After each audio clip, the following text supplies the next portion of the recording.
Vladimir Putin's strategy in Syria has evolved over time. For the first few years of the conflict, he viewed it very much defensively.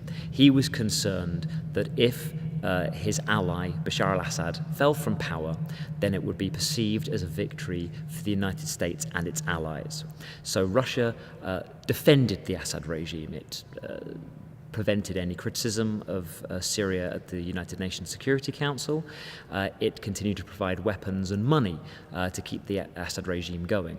But it wasn't as involved in the conflict as another one of Assad's key allies, Iran.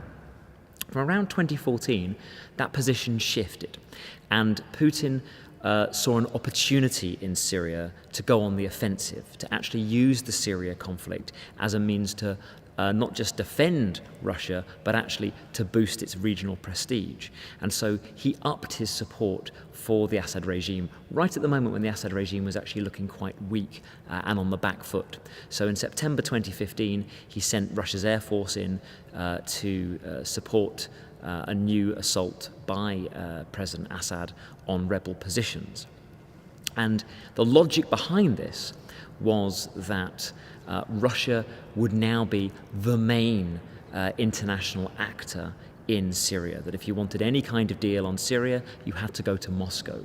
So Russia was now going to be seen as a global player once again, and certainly a major regional player in the Middle East for the first time really since the Cold War. So Putin used the Syria crisis to boost Russia's prestige and its global position.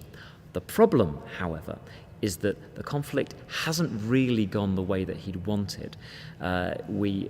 It is believed that he would have wanted a deal to be cut on Syria by now, but actually he's discovered the conflict is far more difficult than he'd first hoped. What will be interesting in the future is whether he's able to extricate himself from Syria whilst actually getting a deal that he's happy with, or whether or not he's going to be sucked into a long-standing quagmire which actually would undo any of the benefits Russia got from intervening in the first place.